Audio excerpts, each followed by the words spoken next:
مرة تانية رجعنا. بس المرة دي عايز اقول تعالى تعالى تعالى تعالى تعالى تعالى. انت فاهم انت بتقول ايه ولا بتردد وسامع كلامه وبتنقله بس وخلاص، وبتأثر على نفسية الناس وعلى نفسيتك من غير حتى ما تفهم انت بتقول ايه؟ خليني اقول لك، عارف ان كل كلمة بتنقلها او بتقولها لحد ممكن يبقى ليها تأثير كبير على نفسيته وعليك انت كمان. يعني في ناس ممكن تقابلها تقولك بقولك ايه خليك ايجابي، وهو كل يوم بيبص لنفسه في المراية ويقول ايه اللي انا شايفه قدامي ده، انا مش عايز اللي انا شايفه ده. وناس تانية بتتكلم كتير قوي هي مش فاهمة اي حاجة، بس نقلة كلام من مكان لمكان. ودلوقتي في الايام اللي احنا فيها دي مع تأثير الكلمة، والكلمة اللي مش مفهوم مصدرها هي مين، زي الناس اللي هي معتبرة ان الاي اي هو اهم حاجة في حياتها، لانه على طول بيقول لها انت مرحب بيكي. اديله اي stupid idea، اي فكره غبيه، وهيقول لك ايه يو ار موست انتليجنت، انت اكتر واحد فاهم في الدنيا. خد بالك، ده ليه تاثير كبير، وبعد كده انت بتسمع وبتنقل.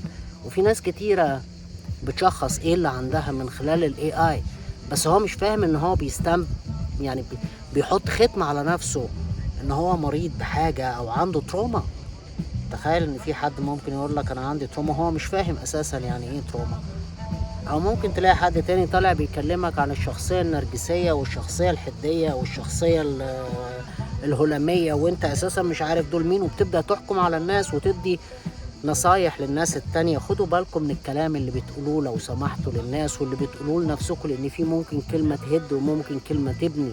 في ناس كتير الواحد شافهم وهم صغيرين اتقال لهم كلام ده غلط، ده ما ينفعش، انت.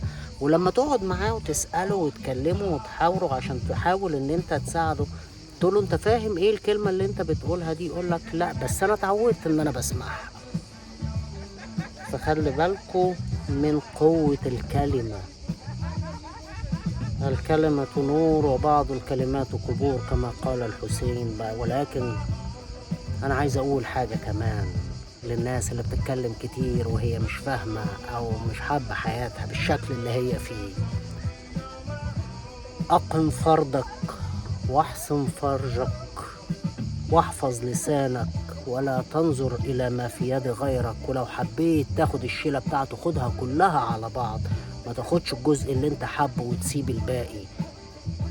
خلوا بالكم من كلامكم، وخلوا بالكم من اللي انتوا بتنقلوه للناس او بتقولوه لنفسكم.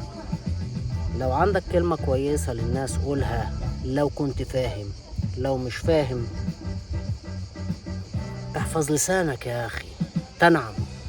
اتمنى لكم حياة سعيدة واشوفكم على خير قريب، بره الدوشة لو كان في حواليا دوشة. باي باي.